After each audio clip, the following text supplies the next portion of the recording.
Hello, good morning. എല്ലാവർക്കും ശുഭദിനം നേരുന്നു. ഈ ചക്കയുടെ ഒരു വീഡിയോ ഉണ്ടില്ലേ, ഇത് അടുത്ത പറമ്പിലെ ചക്കയാണ് കേട്ടോ. സത്യം പറഞ്ഞാൽ ഞങ്ങൾക്കില്ല, പക്ഷേ എനിക്കാണെങ്കിൽ ഭയങ്കരമായിട്ട് ഇഷ്ടമാണ്. ഇത് കാണുമ്പോൾ തന്നെ ഒരു തൃപ്തിയാണ്. എന്തായാലും നമുക്ക് ഇന്നത്തെ വിശേഷങ്ങളിലേക്ക് പോയാലോ. അങ്ങനെ കൃഷിയാണെങ്കിൽ ജയമോഹനോടും മാനസയോടും ഒരു കാര്യം പറയുന്നുണ്ട് കേട്ടോ.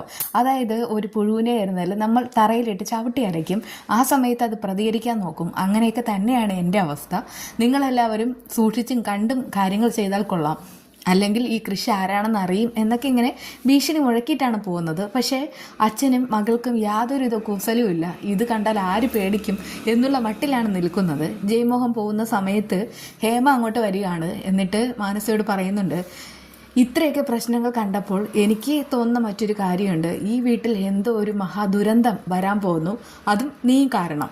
പക്ഷേ ആ സമയത്ത് മാനസ അതെന്താണെന്ന് ചിന്തിച്ച് നിൽക്കുകയാണ് കേട്ടോ. അങ്ങനെ സ്റ്റേഷനിൽ കൺമണി ഇരിക്കുന്നുമുണ്ട്. ആ സി ആണെങ്കിൽ ഭയങ്കര ചൂടനാണ്, പ്രത്യേകിച്ച് ജയമോഹൻ്റെ കാശും പറ്റിക്കൊണ്ടിരിക്കുന്നവൻ. അതുകൊണ്ടൊക്കെ തന്നെ കൺമണിയെ കാണുമ്പോൾ ചൊറിയുന്ന വർത്തമാനമായിട്ട് അങ്ങോട്ട് വരികയാണ് കേട്ടോ. അതിനുശേഷം അവിടെയുള്ള പോലീസുകാരനോട് പറയുന്നുണ്ട്, ഇന്നത്തെ ദിവസം എന്ന് പറയുന്നത് കുറേയേറെ കള്ളന്മാരുടെയും കള്ളികളുടെയും ദിവസമാണല്ലോ എന്ന്. കൺമണി നോക്കിയിട്ടാണ് പറയുന്നത്. അതും കൺമണിക്ക് അറിയാം. അതുകൊണ്ട് തന്നെ അവൾ കൂടുതലൊന്നും ഒച്ചയുണ്ടാക്കാനൊന്നും പോകുന്നില്ല. പക്ഷേ ആ സമയത്ത് അയാൾ ഒരു കാര്യം പറയുന്നുണ്ട്, ഇവളുടെ അച്ഛനെ വീട്ടിൽ നിന്ന് കൊണ്ടുപോകാമെന്ന്. കൺമണി പറയുന്നുണ്ട്, എൻ്റെ അച്ഛൻ എന്തിനാ സാറെ കൊണ്ടുവരുന്നത്? അല്ല, ഇത്രയും വലിയൊരു കള്ളിയെ ഉണ്ടാക്കി അയാളെ ഒന്ന് കാണണം, അഭിനന്ദിക്കണം. അത് കേട്ട് കൺമണിക്ക് ദേഷ്യമാവുന്നുണ്ട് കേട്ടോ. അവൾ പറയുന്നുണ്ട്, ഞാനൊരു കാര്യം പറയാം, എൻ്റെ അച്ഛനാണെങ്കിൽ ഹാർട്ട് ഓപ്പറേഷൻ കഴിഞ്ഞ ആളാണ്. അതുകൊണ്ട് തന്നെ ഈ രാത്രി അദ്ദേഹത്തെ ബുദ്ധിമുട്ടിക്കാൻ പറ്റില്ല. ഞാനിവിടെ കൊണ്ടുവരികയും ചെയ്യും, അയാൾക്കിട്ട് നല്ലത് കൊടുക്കുകയും ചെയ്യുന്നൊക്കെ പറഞ്ഞിട്ട് ആ CI വീണ്ടും ചൊറിയുന്ന സമയത്ത് കൺമണി ഓർപ്പിക്കുന്നുണ്ട്, നിയമം എന്ന് പറഞ്ഞാൽ ഈ പോലീസ് സ്റ്റേഷൻ കൊണ്ട് അവസാനിക്കുന്നില്ല, വേറെയും ഒരുപാട് ഇടങ്ങളുണ്ട്. സാറാണെങ്കിൽ എൻ്റെ അച്ഛനെ ഉപദ്രവിക്കാൻ നോക്കുകയോ എന്തെങ്കിലും ചെയ്തിട്ടുണ്ടെങ്കിൽ പിന്നെ ഞാൻ ഒരു വക്കീലിനെയും കൊണ്ട് നാളെ അങ്ങോട്ട് ഇറങ്ങും. പിന്നീടാണെങ്കിൽ വനിതാ കമ്മീഷനിൽ പോകും. അവിടെ പോയി കഴിഞ്ഞു സാറിനെതിരെ പരാതി കൊടുക്കും. ഒടുവിൽ സാറും സാറിൻ്റെ കൂട്ടാളികളും അകത്ത് കിടക്കുകയും ചെയ്യും. അത് കേട്ട് അയാൾ പറയുന്നുണ്ട്, നീ ആരാടി എന്നെ പേടിപ്പിക്കാൻ നോക്കുന്നോ? ഇവിടെ ഒരു വനിതാ പോലീസുണ്ട്, അവൾ ഇപ്പോൾ ഇവിടെ ഇല്ല, കുറച്ച് കഴിഞ്ഞിട്ട് എത്തും. അവൾ വരട്ടെ, വന്നതിന് ശേഷം നിനക്കുള്ളത് അവൾ തന്നോളും. അവൾ ആരാണെന്ന് നിനക്കറിയില്ല. പക്ഷേ ആ സമയത്ത് കൺമണി പേടിക്കാൻ നിൽക്കുകയാണ്. കൂടെ ഉണ്ടായിരുന്ന പോലീസുകാരൻ പറയുന്നുണ്ട്, മോളെ കൂടുതലൊന്നും തർക്കിക്കാൻ നിൽക്കണ്ട, എനിക്ക് ഇവരെ കുറിച്ചൊക്കെ നന്നായിട്ടറിയാം.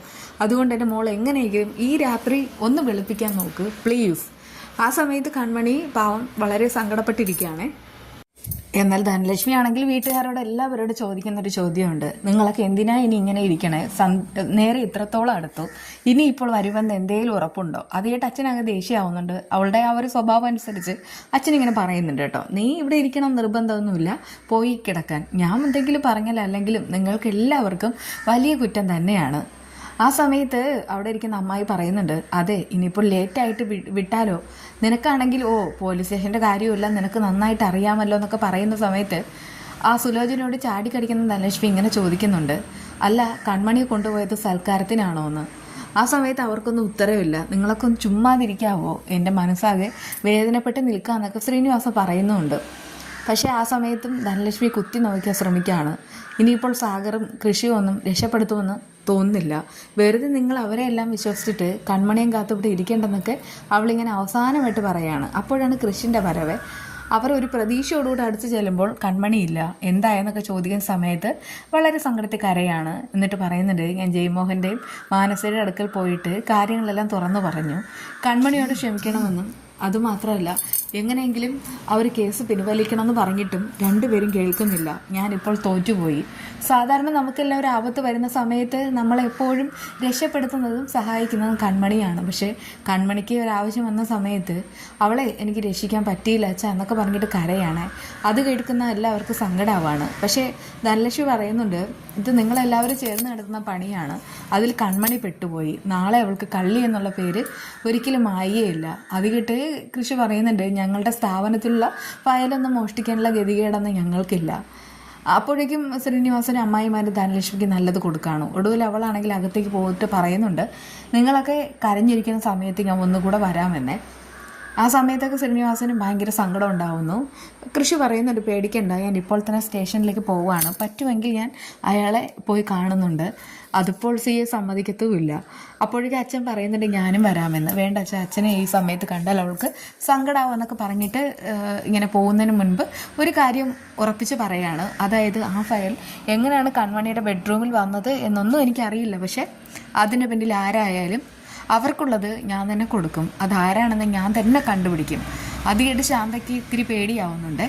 ഒടുവിൽ ശ്രീനിവാസൻ തളർന്നിരിക്കുമ്പോൾ സുലോചന അമ്മായിയാണ് പോയിട്ട് ആശ്വസിപ്പിക്കുന്നത്. കൃപയാണെങ്കിൽ വളരെ ദേഷ്യത്തിൽ വന്നിട്ട് അമ്മയോട് ചോദിക്കുന്നുണ്ട് ആൻറ്റി അമ്മ എവിടെയാണെന്ന്. എന്നോട് ഏട്ടൻ വിളിച്ചു പറഞ്ഞത് കൺമണിക്ക് ജാമ്യം കിട്ടില്ല, കൺമണി ഇപ്പോഴും സ്റ്റേഷനിലാണെന്നാ. ആ സന്തോഷ വാർത്ത അറിയിക്കാമെന്ന് കരുതി. അപ്പോഴേക്കും അവരൊരു മുന്നറിയിപ്പ് കൊടുക്കുകയാണ്. ചേച്ചിയമ്മയോട് നീ മോശമായിട്ട് ഇനി സംസാരിക്കരുത്, നേരത്തെ സംസാരിച്ച് തന്നെ പാവം ചേച്ചിയമ്മയ്ക്ക് സഹിക്കാൻ പറ്റിയിട്ടില്ല, ഇതൊന്നും നിന്നെക്കൊണ്ട് കൂടുന്നതല്ല, അങ്ങനെയൊക്കെ പറയാണ് കേട്ടോ. പക്ഷെ ഞാൻ എന്ത് സത്യവും ആരുടെ മുന്നിലും ഉറപ്പായിട്ടും തുറന്നടിച്ച് പറയുമെന്നൊക്കെ കൃപ അറിയിക്കുന്നുണ്ട്. ആ സമയത്താണ് അങ്ങോട്ട് ആൻറ്റിയമ്മ വരുന്നത്. അല്ലെങ്കിലും പെൺകുട്ടികളായാലും ആണുങ്ങളുടെ മുഖത്ത് നോക്കി സംസാരിക്കുന്നത് എനിക്കിഷ്ടമാണ്, പക്ഷെ അതെല്ലാം സത്യം തന്നെ ആയിരിക്കണം. നിനക്കിപ്പോൾ ഇവിടെ എന്താ പറയാനുള്ളതെന്ന് ചോദിക്കുന്ന സമയത്ത് ജയമോഹനും പിന്നെ അവർ ഓഹരി എഴുതി കൊടുത്ത കാര്യമെല്ലാം അവളിങ്ങനെ പറയുന്നുണ്ട്. അങ്ങനെ കൺമണിക്ക് ജാമ്യം കിട്ടാത്തതും എല്ലാം പറയാണ്. അത് കേട്ടിട്ട് സുജാത പറയുന്നുണ്ട്, അത് എങ്ങോണ്ട ഒരു അറസ്റ്റ് നടന്നതിന് നീ ഈ വീട്ടിലുള്ളവരുടെ സമാധാനം കെടുത്തരുത്. അത് കേട്ട് കൃപയ്ക്ക് ദേഷ്യമാവുന്നുണ്ട്. അവൾ പറയുന്നുണ്ട്, നിങ്ങളുടെ മനസ്സിലിരിപ്പ് തന്നെയാണ് പുറത്തു വന്നത്, എങ്ങാണ്ടോ നടന്ന അറസ്റ്റ്. അതെ, അത് ശരിയാ, കൺമണി നിങ്ങളുടെ ആരാ? നിങ്ങളുടെ ആരുമല്ല. സത്യം പറഞ്ഞാൽ ഇവിടെ നിന്ന് ഇറക്കി വിട്ടവൻ്റെ വിവാഹം കഴിക്കാൻ പോകുന്ന പെൺകുട്ടി, അത്ര മാത്രമാണ് കൺമണി. അതാണല്ലോ നിങ്ങൾ ഉദ്ദേശിച്ചത്. ദേ കൃപ, ആവശ്യമില്ലാതൊന്നും പറയരുത്, ഞാനങ്ങനെ ചിന്തിച്ചിട്ടില്ല എന്നൊക്കെ സുജാത ഇങ്ങനെ പറയുന്നുണ്ട്. ഇതിനിടയ്ക്ക് എല്ലാവരെ കുറിച്ചും ഇങ്ങനെ ഈ കൃപ പ്രാഗാണ്, പ്രത്യേകിച്ച് ആൻറ്റിയമ്മയെക്കുറിച്ച്. ആൻറ്റിയമ്മ പറയുന്നുണ്ട്, നിർത്തടി, ഞാൻ സത്യത്തിൽ ജീവിച്ചത് ഈ കുടുംബത്തിന് വേണ്ടി മാത്രമാണ്, എന്തിനാ ഏതിനാണെന്ന് നീ എന്നോട് ഇപ്പോൾ ചോദിക്കരുത്. നീ ഈ പറഞ്ഞ പ്രാക്കെല്ലാം നിനക്ക് എന്തെങ്കിലും ഒരിക്കൽ മാറ്റി പറയേണ്ടി വരും. എന്തായാലും ഞാൻ ആ ഒരു ദിവസത്തിന് വേണ്ടിയിട്ട് കാത്തിരിക്കുകയാണ് എന്നൊക്കെ ഇങ്ങനെ പറയുന്ന സമയത്ത് ഒന്നും മനസ്സിലാവാതെ അവൾ നോക്കുകയാണ്. എന്നിട്ട് ഈ ആൻറ്റിയമ്മ പോകുമ്പോൾ സുജാത പറയുന്നുണ്ട്, ചേച്ചിയമ്മ പറഞ്ഞതിൽ കാര്യമുണ്ട്, ഈ കുടുംബത്തിന് വേണ്ടി മാത്രമാണ് അവർ ജീവിച്ചത്. ആ സമയത്ത് കൃപ ഇങ്ങനെ ഭയങ്കര സങ്കടത്തിൽ നിൽക്കുകയാണ് കേട്ടോ.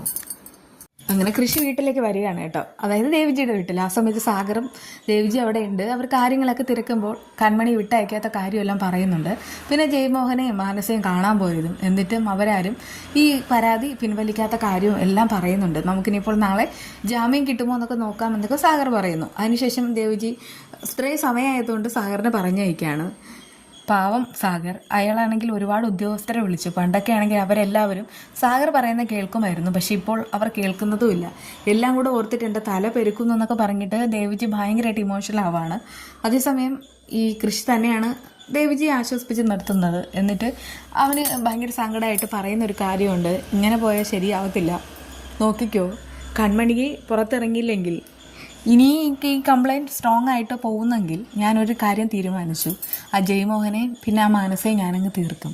അവർ രണ്ടുപേരെ ഇല്ലാതായാൽ പിന്നെ എൻ്റെ അച്ഛനും കൺമണിക്കും എല്ലാം സമാധാനത്തിലും സ്വസ്ഥതയിലും കഴിയാം. എൻ്റെ ജീവിതം ഞാൻ നോക്കുന്നില്ല, എൻ്റെ അച്ഛൻ്റെ സമാധാനമാണ് വലുത്, അങ്ങനെയൊക്കെ ഞാൻ ചെയ്യുമെന്നൊക്കെ കൃഷി ഇങ്ങനെ പറയുന്നുണ്ട് കേട്ടോ. എന്തായാലും നമുക്ക് തൽക്കാലം ഇങ്ങനെയൊക്കെ വീഡിയോ ഇടാനേ പറ്റത്തുള്ളൂ. ഞാൻ നേരത്തെയും ഒരുപാട് തവണ പറഞ്ഞിട്ടുമുണ്ട്. വീണ്ടും പുതിയ പുതിയ വിശേഷങ്ങളായിട്ട് വരാം. എല്ലാവരും സന്തോഷമായിട്ടിരിക്കുക. വീണ്ടും കാണാം. ബൈ.